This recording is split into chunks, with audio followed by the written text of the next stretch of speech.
Sejam bem-vindos à Casa de Abel Sebastião de Almeida.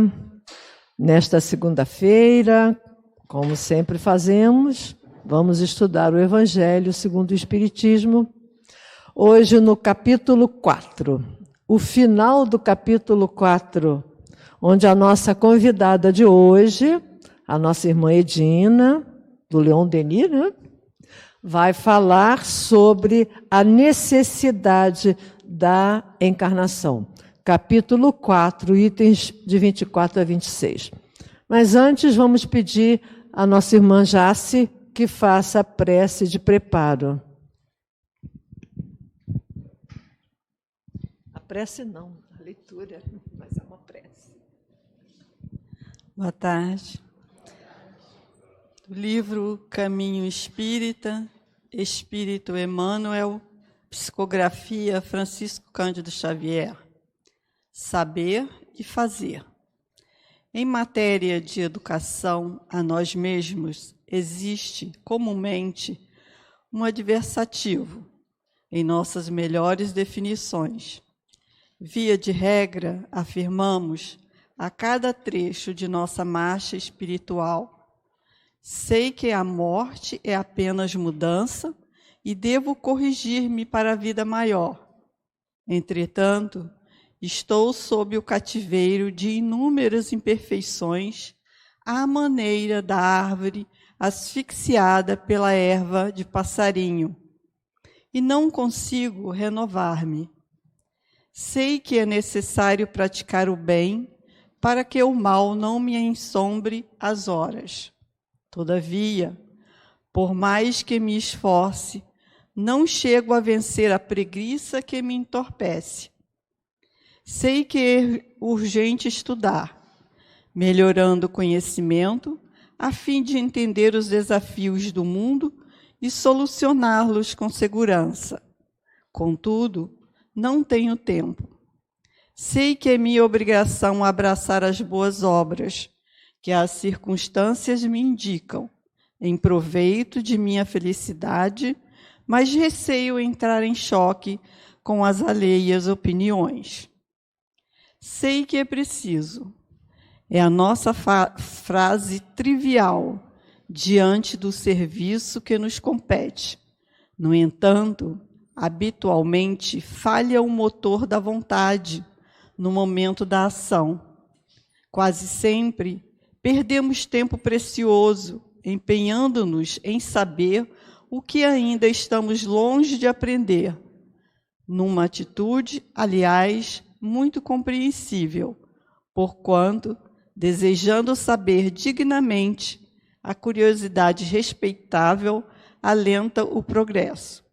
Mas, se fizéssemos o melhor do que já conhecemos, transferindo ideias e planos superiores das linhas teóricas para o terreno da realização e da prática, desde muito estaríamos guindados à posição de nomes apostolares das doutrinas redentoras que apregoamos, adiantando o relógio da evolução terrestre.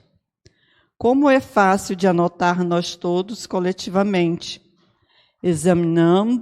Examinados, criamos muitas dificuldades na Terra, pela ânsia de fazer sem saber, mas agravamos consideravelmente essas mesmas dificuldades, pelo atraso de saber e não fazer. Boa palestra. Vamos então dar continuidade, convidando a nossa convidada Edina para falar sobre a necessidade da encarnação. Uma boa palestra para todos. Acho que liguei.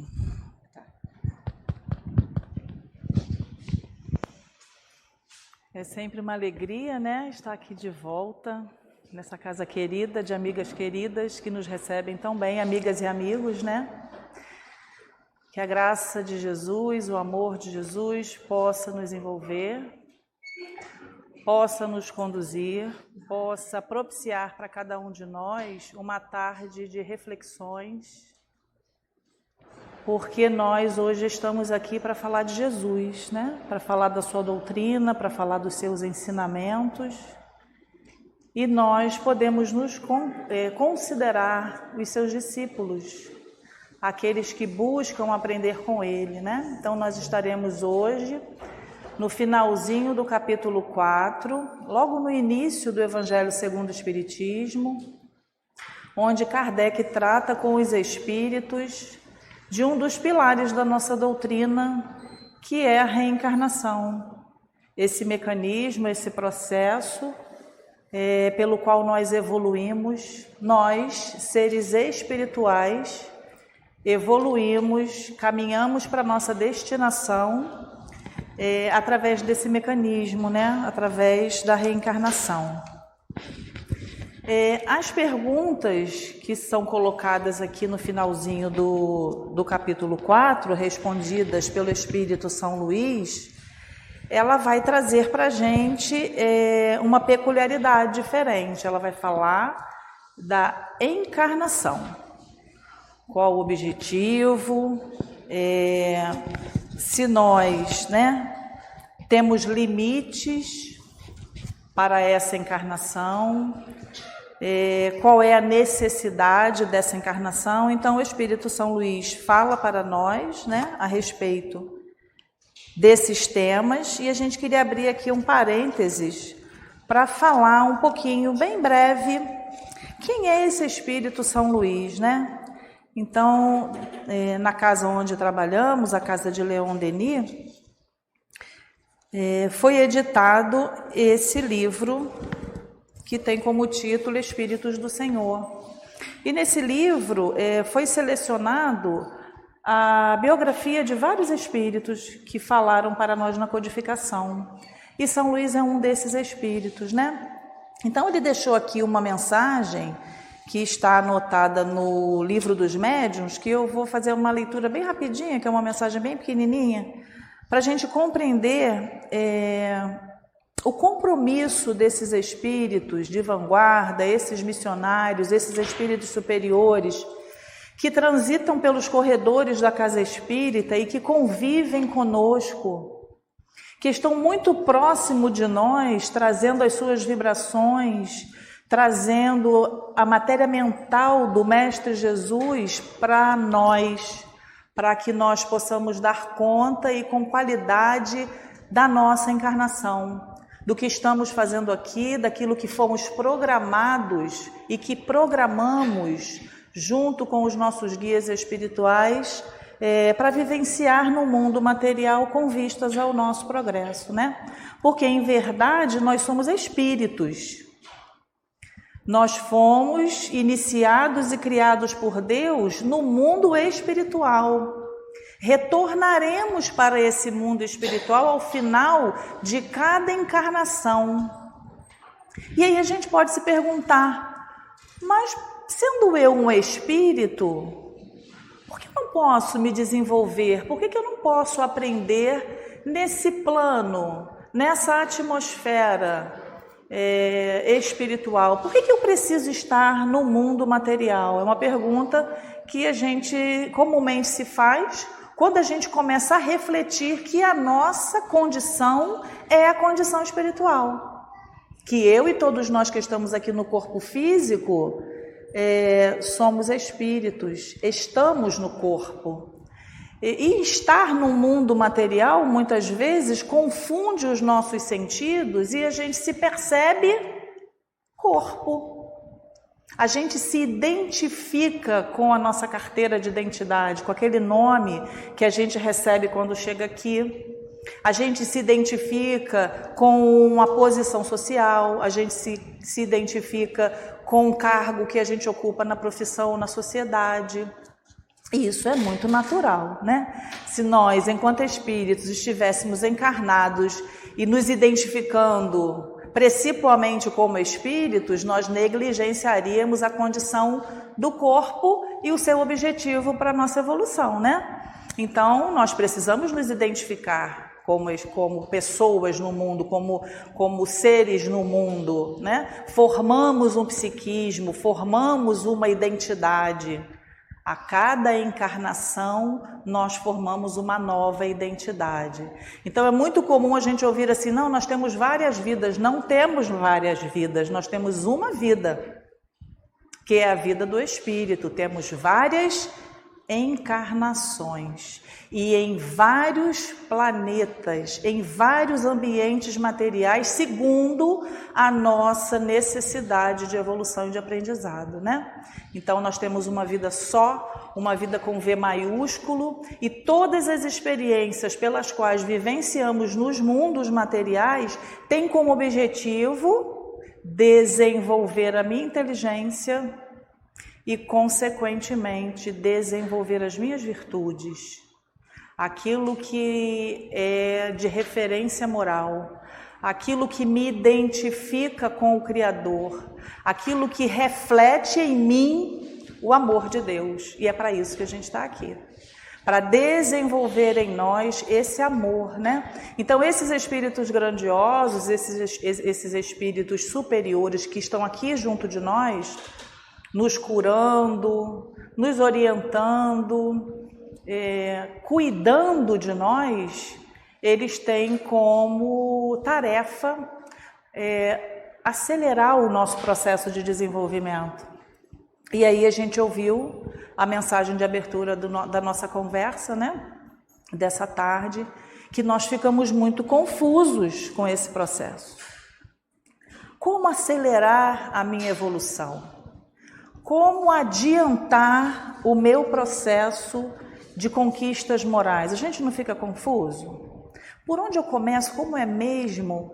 Aí a gente vai lá no Paulo de Tarso, que é uma frase de clichê, né? Porque é muito trabalhada e precisa ser muito refletida, quando ele disse que o bem que ele queria fazer não conseguia, mas o mal que ele já identificava e não queria fazer, ele ainda fazia. Então, a gente, no processo, estando na carne, né, sob as injunções do corpo físico, os instintos, os estímulos, as sensações, tudo isso, né, precisa ser sobrepujado, tudo isso precisa ser vencido, orientado, organizado, segundo os objetivos espirituais que nós trazemos, que nós temos. Mas a gente fica um pouco ainda embolado nesse processo, confuso, né? Então a gente não dá o devido valor ao tempo, a gente não dá o devido valor às experiências, a gente não dá o devido valor às pessoas que estão junto de nós nessa encarnação, que tem também esse mesmo objetivo de nos ajudar a progredir, de nos ajudar a aprender aquilo que a gente não sabe ainda. Uns ensinam através do amadurecimento emocional e psicológico porque são maiores que nós. E outros nos ensinam porque são iguais, semelhantes a nós, e a gente se projeta e muitas vezes a gente se embola, cria conflitos, agrava sofrimentos e dores desnecessárias porque ainda não sabemos conviver, porque ainda temos acentuado demais a questão do interesse pessoal, a questão do orgulho, a questão do egoísmo, a questão da vaidade, né? E os espíritos nos dizem que o primeiro estágio do espírito na matéria é desenvolvimento de inteligência. Desenvolvimento de inteligência por quê? Porque a conjuntura material nos obriga a isso, obriga o espírito a desenvolver a inteligência. No início do nosso processo e ainda hoje, nós temos necessidades materiais que precisam ser atendidas. A necessidade de abrigo é uma delas. A necessidade de se alimentar é uma delas. A necessidade de estar num ambiente cada vez mais confortável, salubre, não é uma delas. A necessidade de buscar alternativas para facilitar a nossa vida no sentido de qualificar a nossa vida. Então, hoje nós temos tecnologias, né? A gente olha para o nosso processo de evolução e desenvolvimento, desde lá do homem da caverna, dos primatas até hoje, quanto de inteligência nós desenvolvemos. Quanto de inteligência nós desenvolvemos.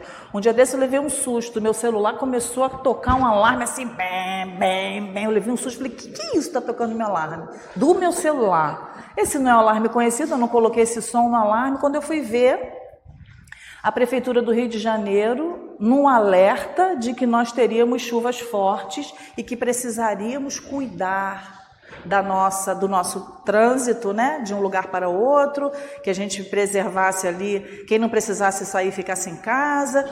Aonde que a gente tinha uma tecnologia dessa no mundo? Eu levei até um susto. Fiquei até um pouco aborrecida com a prefeitura, porque eu levei um susto, né? Mas não tínhamos isso. Isso é o quê? Não é inteligência humana utilizando de tecnologia, desenvolvendo tecnologia para tornar a nossa vida cada vez melhor, cada vez mais longa, cada vez mais confortável de ser vivida? Então, primeiramente, nós desenvolvemos inteligência pela força das coisas. Precisamos viver na vida material, precisamos dar conta dessa vida e a nossa inteligência vai se ampliando. E aí pode parecer que com essa ampliação de inteligência a gente passe a se identificar mais com a matéria e passe a desejar uma exclusividade dentro desse processo, ou seja, tem muita coisa bacana no planeta que eu vivo, é tudo meu, nada do outro. E a gente entra no processo de egoísmo, né? Porque nós somos superiores, eu sou realmente a última bolacha do pacote, então eu tenho que me beneficiar e beneficiar aos meus. Mas os Espíritos dizem, assim também como disse a mensagem, que a educação moral, a educação do espírito, é um processo que vai acontecendo paulatinamente. Por que a gente vai, de alguma forma, através da inteligência, desenvolvendo o moral? Porque é da nossa natureza. A gente já ouviu o termo que somos imagem e semelhança de Deus? Isso é real e verdadeiro. Trazemos, na nossa condição espiritual, na centelha que somos, em germen, todas as potências divinas, todas elas. Todas as potências do amor, da bondade, da fraternidade, da solidariedade, da mansuetude, da humildade, todas estão em nós enquanto sementes, para que através das encarnações, através das experiências, se desenvolva, desabroche, cresça, floresça, frutifique e se multiplique. Em que momento da nossa existência enquanto sementes nós nos percebemos estar? Somos sementes que ainda não germinamos? Ou somos sementes que já começamos a dar aquele caulezinho verdinho, tenro, aquela folhinha frágil, tenra, mas com uma potencialidade imensa de se tornar uma árvore frondosa, forte, que há de florescer e frutificar e espalhar os seus frutos, né? Então, eu lembro sempre do Haroldo quando eu falo essa questão da árvore, trago essa analogia da árvore. Ele diz que a gente pode contar os frutos de uma árvore, mas a gente não pode contar as sementes desses frutos e a gente não pode imaginar quantas outras árvores se multiplicarão a partir dessas sementes. A gente chupa uma laranja, planta uma sementinha de laranja, dá um pezinho de laranjeira, essa laranjeira vai florescer, vai frutificar. Quantas sementinhas ela vai produzir? E quantas novas árvores essas sementes irão produzir? Então, quando Jesus fala do solo dos nossos corações, ele está falando disso. Que à medida em que o solo do nosso coração está pronto, em condições de florescer e frutificar aquilo que ele veio ensinar, aquilo que ele viveu, aquilo que ele mostrou, nós somos esses multiplicadores de sementes. Ele é o maior jardineiro, aquele que saiu a semear. E se essa semente encontrar espaço no nosso coração, pelo menos a boa vontade de fazer com que essa semente caia no meu coração e eu me pergunte, o que eu vou fazer mesmo com essa semente? Qual é a orientação do nosso mestre em relação à minha vivência com o outro, a minha vivência comigo mesmo, a minha relação com Deus? A partir dessas perguntas, a partir da gente se olhar, a partir da gente criar espaço, abrir espaço em nós, para sermos pessoas melhores, mais fraternas, porque o bem vale a pena. O bem traz um bem-estar físico, espiritual e emocional que nada mais traz no mundo. Então, o desenvolvimento da inteligência, que muitas vezes nos projeta para o orgulho e o egoísmo, e que um dia vai, né, dentro de todo esse processo, nos encaminhar para as conquistas morais, esse bem produzido pelo nosso coração, com essa abertura que a gente vai propiciando, né, se desafiando, se dando oportunidade de fazer, de experimentar o bem, a gente vai começar a perceber que ele é muito mais prazeroso e que o prazer que ele produz é muito mais longo do que o prazer daquilo que a inteligência pode conquistar a nível material. Então, os espíritos estão sempre falando conosco que nós precisamos nos observar enquanto espíritos. Então, esse assunto, né, a questão da encarnação, o Kardec também trata no capítulo 2 do Livro dos Espíritos, quando ele fala disso, né? Do próprio mecanismo da encarnação. E nesse capítulo ele trata do objetivo da encarnação. Kardec pergunta aos espíritos: o que nós somos antes de encarnar? Os espíritos respondem que somos espíritos, né? E nesse mesmo capítulo ele trata da questão do materialismo. E não é por acaso, né? Porque para que a gente consiga compreender o objetivo da encarnação e para que a gente se perceba espírito, a nossa visão tem que se ampliar. Porque se eu estiver com ideias de que a vida é uma só, e que morreu, acabou, e que todas as minhas aquisições de desenvolvimento é só para essa vida, eu começo a entrar naquele processo do orgulho e do egoísmo, né? Porque eu vou ter pressa, eu vou achar que nunca vou conquistar aquilo que eu acho que preciso conquistar, e eu procuro conquistar a qualquer preço, a qualquer custo. E isso tem um custo para o espírito, porque quando a gente se desprende da encarnação, que a gente retorna ao plano espiritual, a gente vai se confrontar com a nossa realidade espiritual, né? Então, pensar na vida espiritual, fazer o exercício de perceber-se no espelho, olhando a nossa imagem e falar para a gente assim: eu não sou aquela imagem. Essa imagem é do meu corpo, não é a minha imagem. Essa imagem reflete a minha ferramenta de trabalho, o meu instrumento, mas eu não sou essa imagem. Tudo que está ali, né, disponibilizado pelo nosso esforço, por tudo aquilo que a gente lutou, que a gente recebeu daqueles que nos antecederam, seja lá de que forma for, a gente precisa olhar para tudo isso e falar: bom, isso aqui está tudo emprestado, mas hora menos hora eu vou precisar devolver. Eu vou precisar seguir numa outra realidade, numa outra dimensão, né? Então, São Luís, esse espírito que está trazendo a mensagem para a gente hoje, ele fala para a gente lá no Livro dos Médiuns da seguinte forma, ele diz assim, ó: sinto-me feliz sempre que posso vos conduzir no caminho do bem. É uma suave missão que Deus me concede, da qual me orgulho, porque ser útil é sempre uma recompensa. Então, é um espírito superior falando para nós do quanto vale a pena ser bom e o quanto o movimento do bem que a gente se desafia para fazer, a gente está fazendo em nome de Deus, né? Porque a gente está ali de alguma forma se exercitando, aprendendo, percebendo a gratificação que nós recebemos a partir do momento que decidimos ser pessoas mais mansas, ser pessoas mais calmas, buscar ter uma boa relação com as pessoas que estão junto a nós, né? Essa questão do saber ouvir, essa questão do saber falar, esse espaço que a gente precisa abrir em nós para não ficar nessa postura de defesa o tempo inteiro. O outro fala, a gente já quer devolver, né? A gente está o tempo inteiro se sentindo atacado e ameaçado. Por que será isso? Por que a gente não consegue relaxar? Por que a gente não consegue compreender o outro?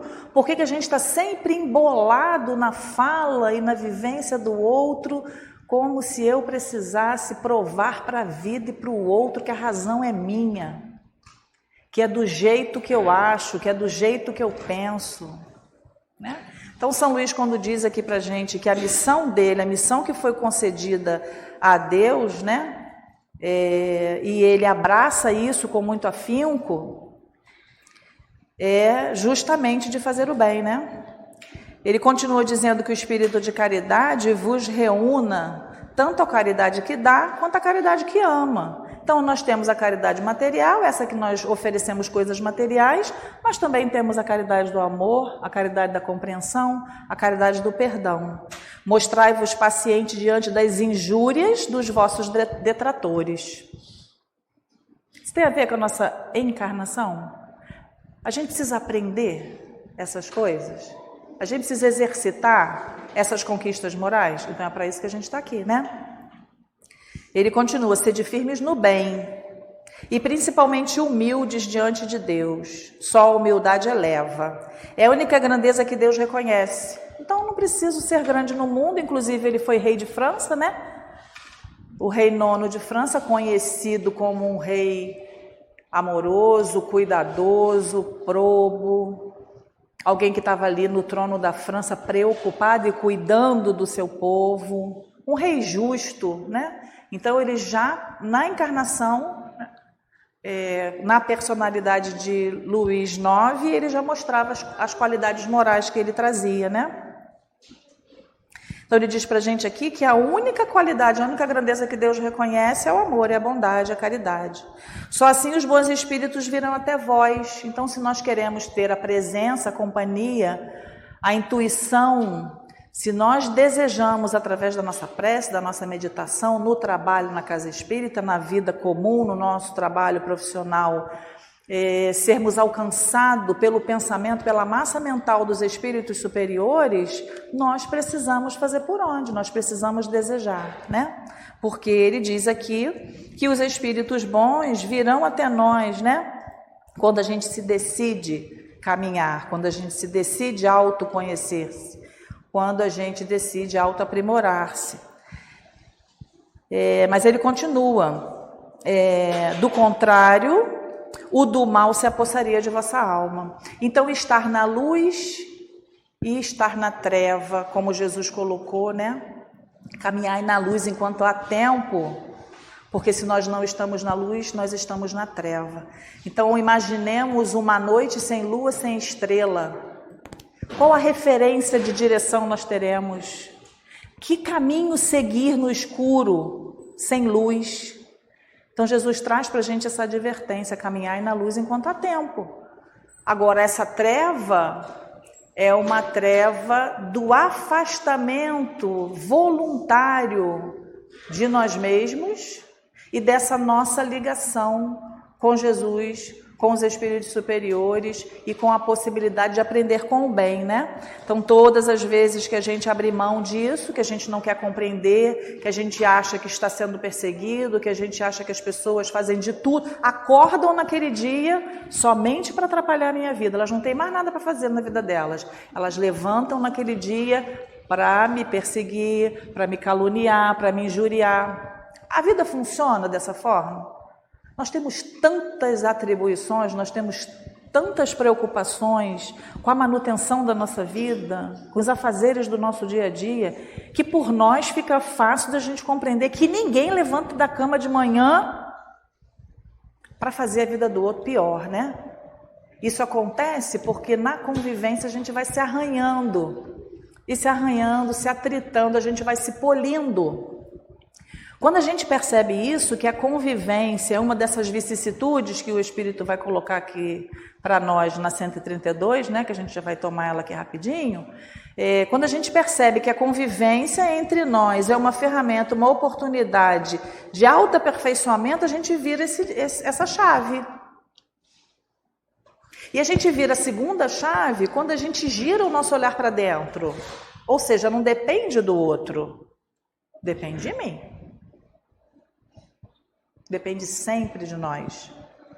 O outro ele vai estar no ambiente emocional dele, vai estar no amadurecimento espiritual dele, vai estar na ambiência lá mental dele, preocupado com as questões da sua vida, bem-humorado ou não, né? Está ali dentro do seu processo. E geralmente nós estamos aprisionados nos nossos pensamentos, em diálogos mentais, Perguntamos, respondemos, estamos sempre emaranhados, nos cansamos, gastamos muita energia com isso. Nós falamos demais mentalmente. Então, em geral, nós estamos no ambiente dos nossos pensamentos, mas aí eu encosto ali na Lu, a Lu fala alguma coisa que eu acho que não foi próprio, que eu não merecia receber. Ah, mas ela falou porque é comigo. Não, ela falou porque o ambiente mental dela está conturbado.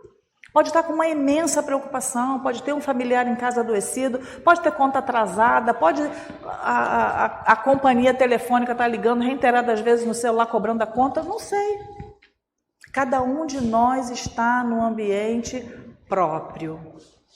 E aí, quando a gente olha para as outras pessoas e a gente percebe que elas estão na mesma luta, que elas estão no mesmo esforço, que elas são seres humanos como nós, a gente vai falar, não, peraí, a Lu me deu uma resposta que eu realmente até achei que foi um pouco áspera. Mas alguma coisa está acontecendo com a Lu. Eu vou compreender a Lu. E no momento oportuno eu vou perguntar para ela se eu posso ajudar, se ela está precisando de alguma coisa. Ou pelo menos mandar um pensamento de amor, de carinho, de envolvimento para a Lu, né? Mas geralmente a gente não faz assim. Porque nós nos consideramos o umbigo do mundo. Tudo que as pessoas fazem por nossa causa ou para nós, ou para nos alcançar, para nos afetar, para nos prejudicar. Então é um ponto que é importante também da gente perceber que todos nós estamos na mesma jornada de desenvolvimento espiritual, que todos nós somos espíritos e na condição mediana do planeta Terra somos espíritos com muitas dificuldades, que precisamos fazer um esforço grande para transpor essas dificuldades. E de que forma a gente transpõe essa dificuldade? À medida que a gente se conhece, à medida que a gente se percebe, à medida que a gente percebe as nossas motivações, a gente vai olhar para o lado e vai entender que as motivações e as situações do outro são muito semelhantes. E a partir de conhecer-se, a gente vai abrir espaço para compreender o outro, né? Então isso é o exercício da caridade.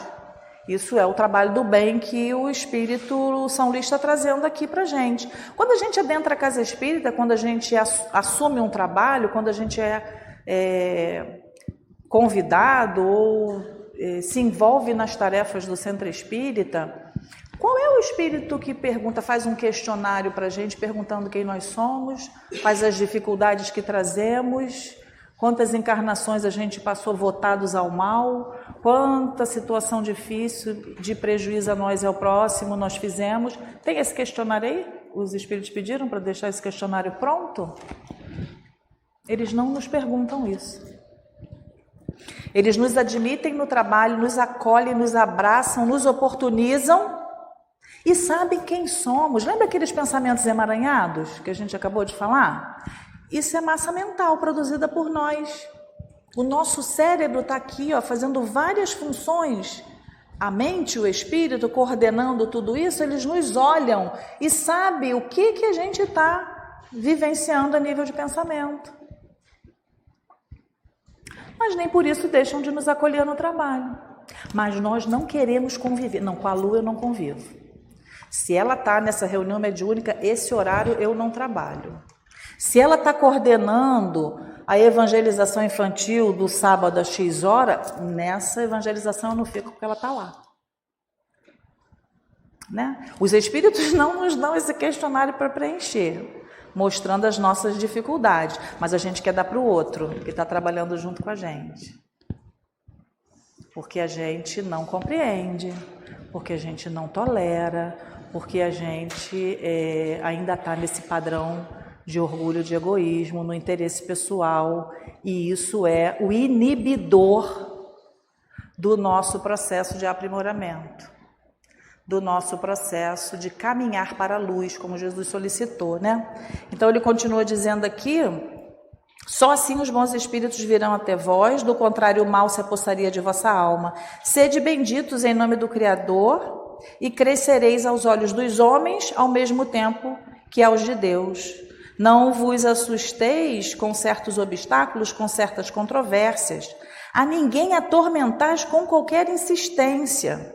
A persuasão só chegará aos incrédulos pelo vosso desinteresse, pela vossa tolerância e vossa caridade para com todos, sem exceção. Sem exceção, né, gente? Ele está falando, tá? Guardai-vos principalmente de violentar a opinião, mesmo pelas vossas palavras ou por demonstrações públicas. Quanto mais modestos fordes, mais conseguireis tornar-vos apreciados. Que nenhum motivo pessoal vos faça agir e encontrareis nas vossas consciências uma força de atração que só o bem proporciona. Os espíritos, por ordem de Deus, trabalham pelo progresso de todos, sem exceção. Vós espíritas, fazei o mesmo. Então é esse espírito que está falando para a gente nessa última mensagem do Evangelho segundo o Espiritismo, né? Que trata especialmente da encarnação, que, como a gente colocou aqui, é um dos pilares da nossa doutrina espírita. O primeiro é a ideia de Deus, né? O segundo é a imortalidade da alma, é a vida futura. Depois a gente tem a reencarnação, né? Que é a pluralidade das existências. Temos o quarto pilar, que é a pluralidade dos mundos. E o quinto, que é essa possibilidade de intercâmbio, essa comunicabilidade desse mundo espiritual, dessa dimensão espiritual, com a gente que está aqui encarnado, né?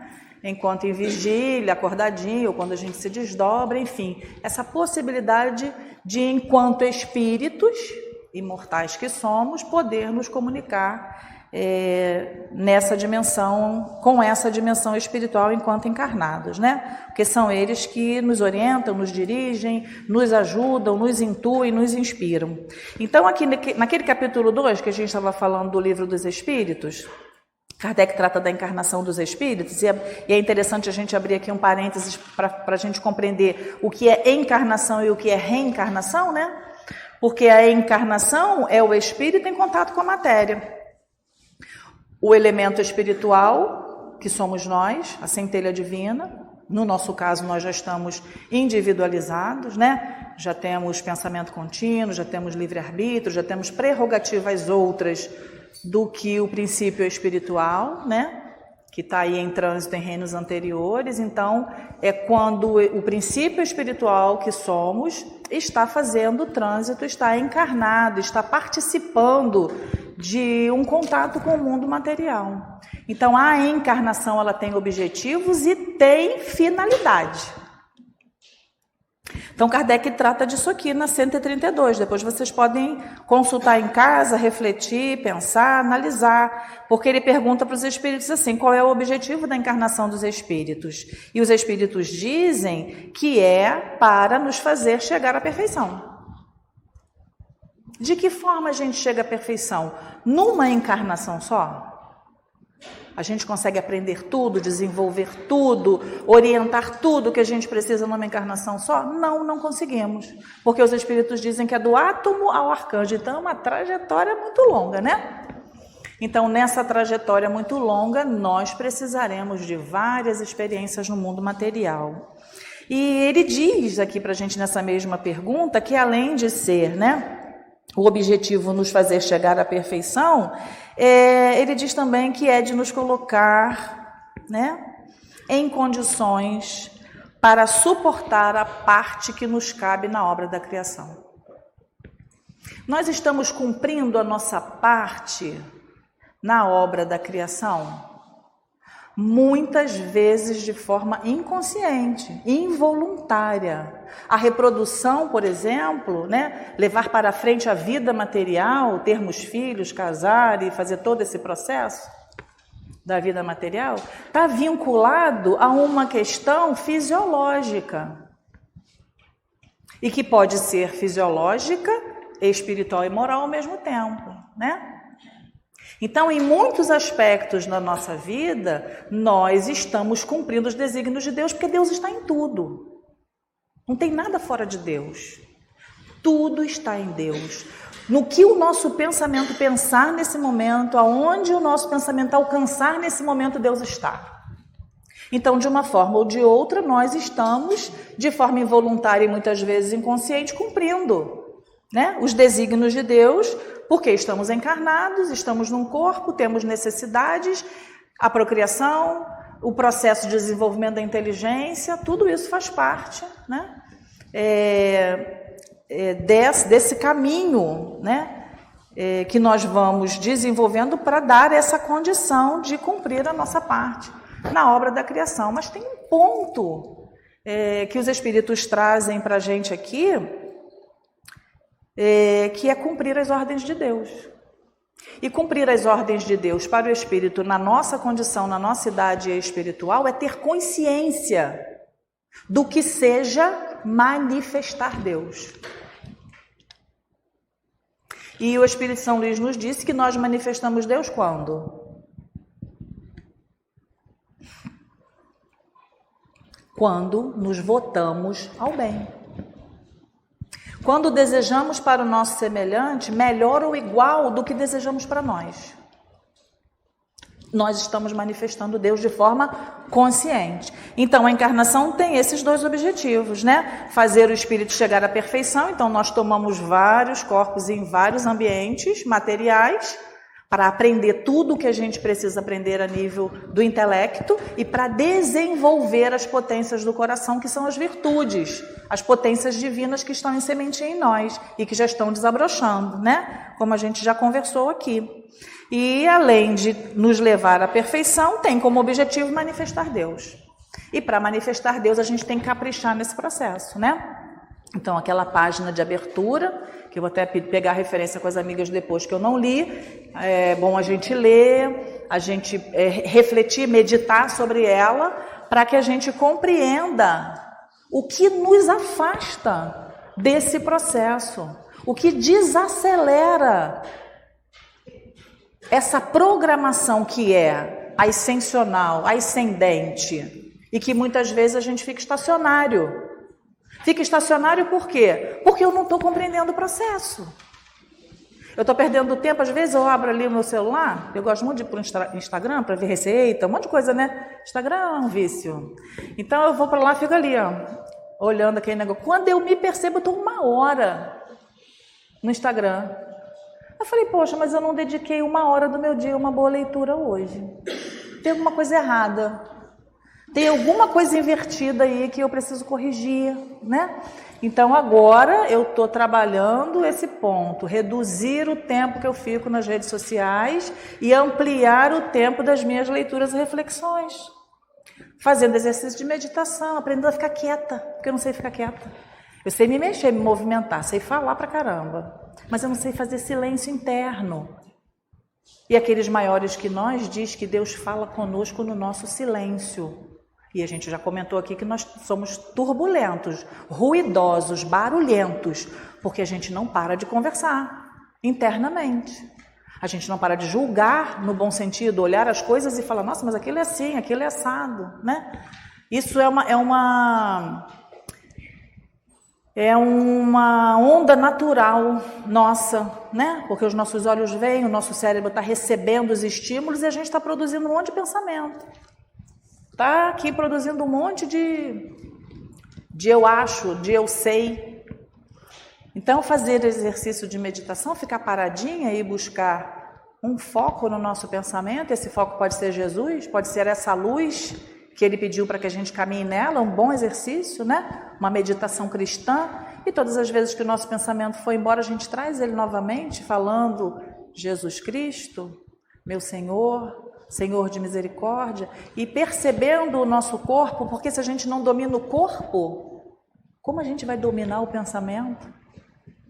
Como a gente vai dirigir o espírito, né? Então tudo é exercício.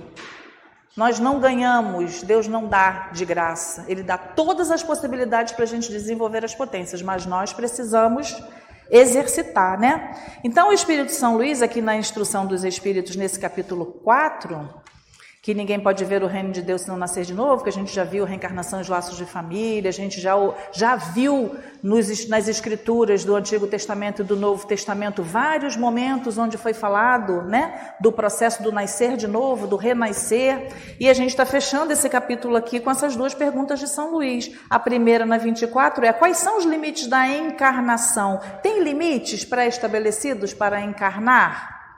E a encarnação é uma punição? E só os espíritos culpados estão sujeitos a ela, a encarnação? Como é que funciona isso, né? Então, Jesus, um espírito puro, São Luís, um espírito com muita conquista, e vários outros encarnam ou reencarnam no nosso planeta, ainda nesse processo de participar de uma vida material, mas não na condição de Jesus, como um espírito que precisa fazer aprendizados aqui nesse planeta, como nós estamos precisando. Mas ele vem em missão, né? Os outros espíritos menores que eles, todos estão aprendendo também, vindo para cá, apesar de serem espíritos que já vivem em outros ambientes mais superiores, né?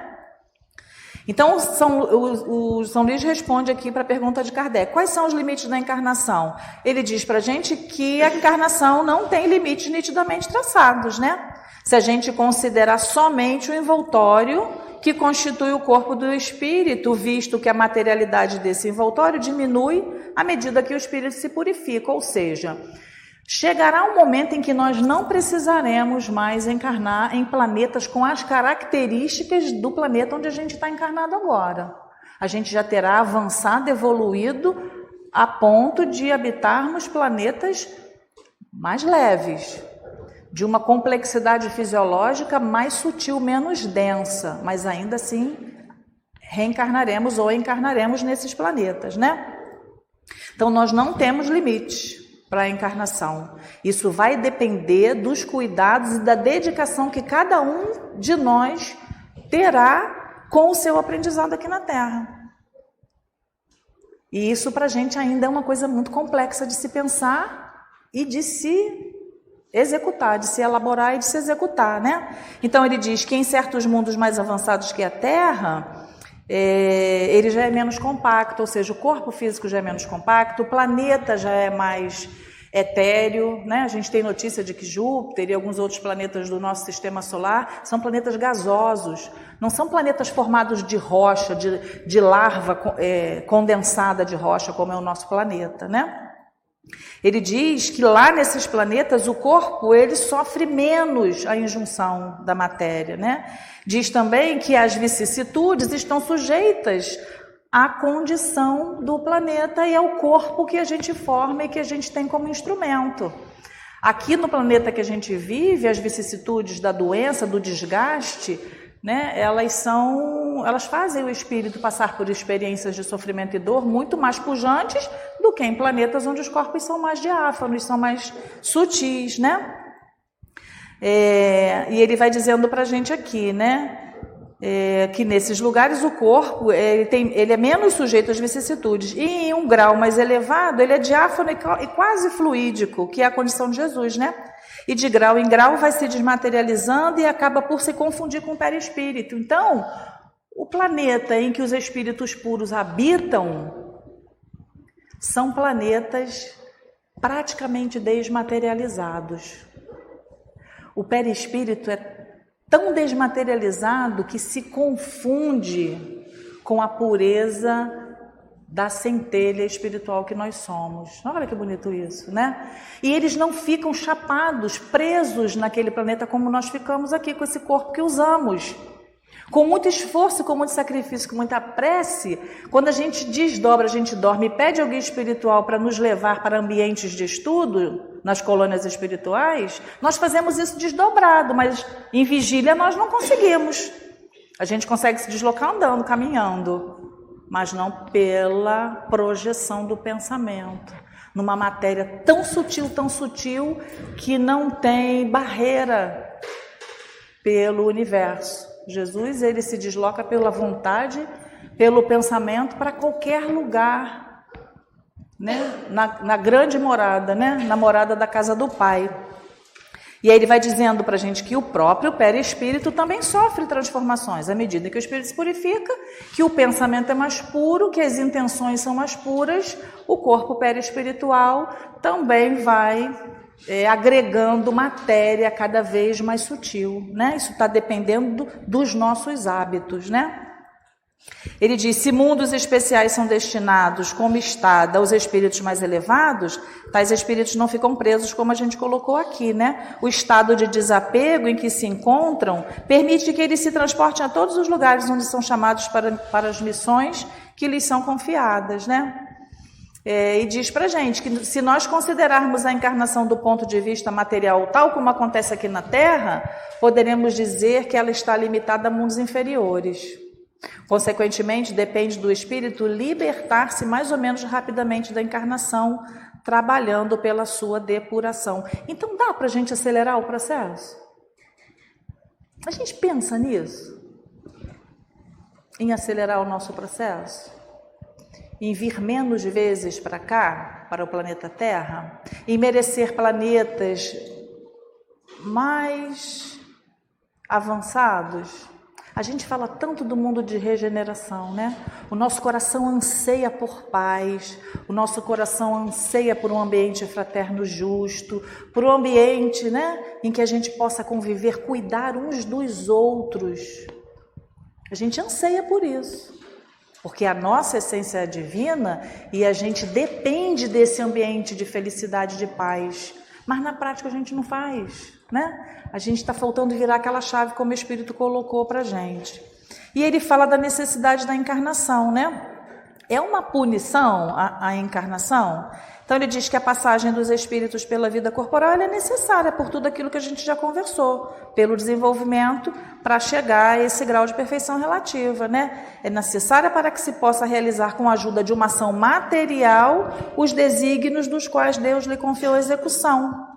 Isso é necessário para eles mesmos, porquanto a atividade que são obrigados a desempenhar ajudam no desenvolvimento da sua inteligência, como a gente já conversou. Deus sendo soberanamente justo, deve dotar igualmente a todos os seus filhos, ou seja, todos nós, todos transitamos, aprendemos, caminhamos para a perfeição, partindo do mesmo ponto e tendo a mesma destinação, não tem diferença, né? E é por isso que ele dá a todos o mesmo ponto de partida e a mesma aptidão, as mesmas obrigações a cumprir e a mesma liberdade de agir. Qualquer privilégio seria uma preferência e qualquer preferência uma injustiça. Mas a encarnação é apenas um estado provisório para todos os espíritos. É uma tarefa que Deus lhes impõe no início das suas vidas, como primeira prova do uso que farão do seu livre-arbítrio. Aqueles que realizam essa tarefa com zelo transpõem rapidamente ou menos penosamente esses primeiros degraus da iniciação e desfrutam mais cedo do resultado do seu trabalho. Aqueles que, ao contrário, fazem mau uso da liberdade que Deus lhe proporciona, retardam seu adiantamento. É assim que, por sua obstinação, podem prolongar indefinidamente a necessidade de reencarnarem. É aí que a reencarnação torna-se um castigo, né? Então, de posse de todas essas informações trazidas pelos espíritos superiores, nós podemos sair daqui hoje programando, estabelecendo metas, fazendo projetos para a nossa vida encarnada nesse exato momento, né? Porque o nosso passado, aquilo que a gente fez, pertence a Deus. A gente não pode retornar. Se foi bem feito, se foi mal feito, Deus vai preparar um momento para que a gente retome o aprendizado da onde a gente parou. O futuro ele ainda não aconteceu para a gente, mas o presente está aqui, né? Então, nesse agora, nesse presente, a gente pode programar a partir do que os espíritos nos disseram. Disseram o quê? Que eu possa acelerar o meu processo de felicidade. Que eu posso decidir modificar o meu ponto de vista, me aproximando de mim enquanto pessoa, enquanto espírito, aprendendo a me conhecer, aprendendo a me amar, porque dessa forma eu também vou aprender a tolerar, a sustentar, a suportar, a conviver com as outras pessoas desejando amor para mim, desejando amor para elas e assim manifestando aquilo que é da vontade de Deus. Então, que a gente possa ter contribuído um pouquinho, né, com as nossas reflexões na tarde de hoje, graça e paz, e que nós não nos esqueçamos que somos discípulos de Jesus e que a gente caminhe para a luz enquanto há tempo. Boa tarde.